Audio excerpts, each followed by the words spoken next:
Welcome to new episode of Singh auto zone. दोस्तों आज हम बात करेंगे वाइंड एनर्जी से रिलेटेड एक बिल्कुल लेटेस्ट अपडेट है, बट इसके दो पॉइंट रहेंगे, एक बिल्कुल पॉजिटिव है, एक नेगेटिव। दोनों खबर की यहाँ बात करेंगे। अच्छी बात जो है उसी बात करेंगे, नेगेटिव भी इसमें कवर करेंगे।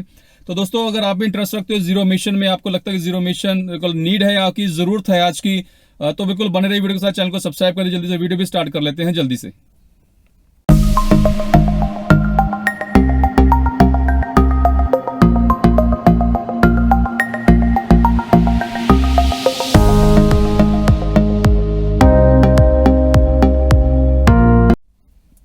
दोस्तों शुरुआत करते हैं अच्छी खबर से, गुड न्यूज से।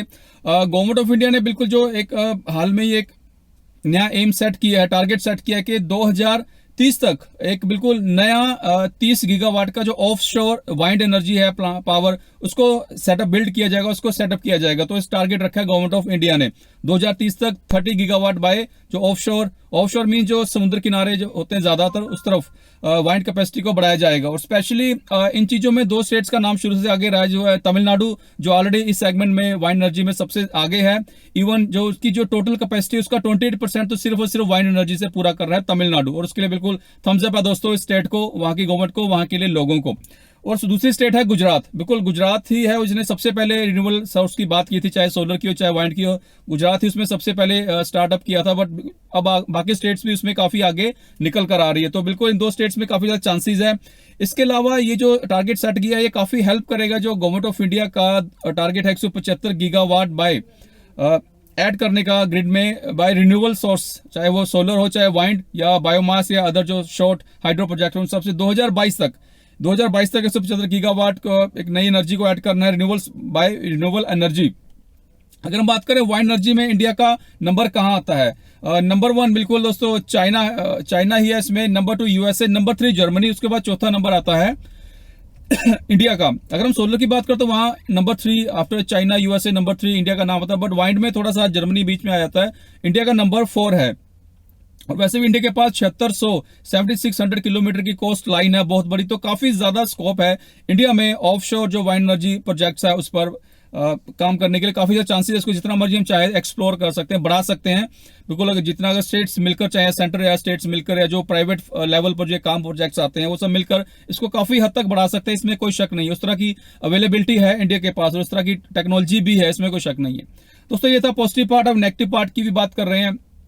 नो डाउट ये प्रोजेक्ट्स लगते हैं, इनमें से एक प्रोजेक्ट की बात करता हूं, तमिलनाडु का ही है। वहां की जो तमिलनाडु का जो रिन्यूएबल सोर्स डिपार्टमेंट है उसने 2017 में दो कंपनीज को 500 मेगावाट का वाइंड प्रोजेक्ट दिया था, जिसमें एक रीजन पावर टेक, दूसरी थी लीप ग्रीन एनर्जी। तो इनको 15 महीने का टाइम दिया गया था कि आप इस प्रोजेक्ट को कंप्लीट कीजिए। 500 मेगावाट का जो प्रोजेक्ट था वाइंड पावर, बट स्टिल अभी तक सिर्फ और सिर्फ 50 मेगावाट ही कमीशन हो पाया, वो भी रीजन पावर ने किया है, उसमें लीप एनर्जी ने अभी तक कुछ भी ऐड नहीं किया है। उसमें अगर बात करें दिक्कत ज्यादा उनकी कंपनी से एक्सटेंशन कंपनी आगे के लिए एक्सटेंशन मांग रही है इस प्रोजेक्ट के लिए। तो जो रीजन बताया गया है डिले क्यों हुआ है उसके पीछे बताते हैं कि जो लैंड की अवेलेबिलिटी है थोड़ी कम है, कंपटीशन ज्यादा है, काफी कंपनीज उस सेक्टर में काम कर रही हैं। ऊपर से उसको जो एग्रीकल्चर लैंड है उसको कन्वर्ट करना कन्वर्जन में भी उनको टाइम लग रहा है।